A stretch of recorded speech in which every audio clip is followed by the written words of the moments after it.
आपल्याकडे नोबेल पारितोषिकं का मिळत नाहीत म्हणून अनेक जण प्रश्न विचारतात किंवा खंत व्यक्त करतात.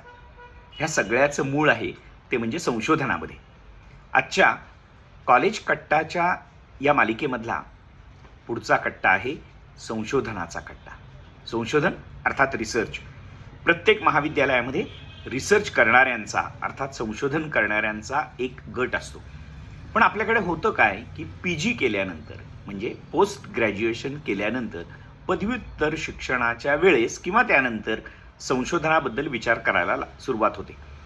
खरं तर 5वी 6वी 7वी पासूनच अगदी पहिलीपासून संशोधनाधिष्ठित शिक्षण पद्धती जर आपण दिली तर आपल्याकडे नोबेल पारितोषिकांची रास पडेल. म्हणजे खरं तर बोर न्हाणं घालावं एवढी नोबेल पारितोषिकं मिळू शकतील. त्यासाठी करायला काय हवं तर प्रत्येक मुलामध्ये का, कसे, कुठे किंवा कधी असे जे प्रश्न आहेत हे प्रश्न विद्यार्थ्यांना पडले पाहिजेत. नुसते प्रश्न पडून चालणार नाही. त्या प्रश्नांची उकल त्या विद्यार्थ्यांनी स्वयंप्रेरणेने केली पाहिजे. आणि ती स्वयंप्रेरणा कधी येईल जर त्याला प्रत्येक गोष्ट करायला भाग पाडली तर, विद्यार्थी करायला लागला तर. विद्यार्थी जेव्हा प्रत्येक गोष्ट करून बघेल, करके तो देखो, करून बघेल, त्यावेळी त्याला कळेल की अरे माझं चुकतंय बरं का, किंवा माझं बरोबर आलंय बरं का, किंवा माझं नव्याने काहीतरी आलंय बरं का. खरं तर आपल्याकडे राष्ट्रीय शैक्षणिक धोरणामध्ये ज्या नव्या पेडागॉजी झालेल्या आहेत म्हणजे अध्यापन पद्धती ज्या आलेल्या आहेत त्यामध्ये संशोधनाधिष्ठित म्हणजेच रिसर्च बेस्ड पेडागॉगी टूल आलेलं आहे. हे जर टूल नीट वापरलं ना तर आपल्याकडे खूप चांगला फायदा त्याचा होऊ शकेल.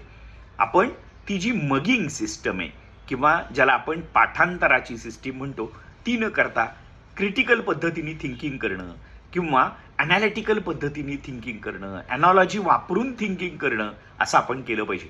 खरं तर भारतीय ज्ञान परंपरेमध्ये आपल्याकडे विज्ञानाचे मोठे आविष्कार होते. आपल्याकडे विमानशास्त्र होतं, आपल्याकडे नौकानयनशास्त्र होतं, आपल्याकडे अवकाशशास्त्र होतं, आपल्याकडे खगोल विज्ञान उत्तम होतं. हे सगळं लुप्त झालं. का लुप्त झालं? कारण आपण आपल्याकडे डॉक्युमेंटेशन किंवा आपण ज्याला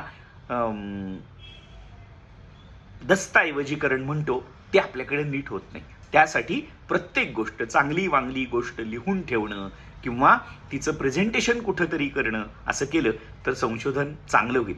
संशोधन करणाऱ्यांना वेडं समजलं जातं कधी कधी, कारण ते खूप वेळ वाया घालवतात अशी इतरांची खंत असते.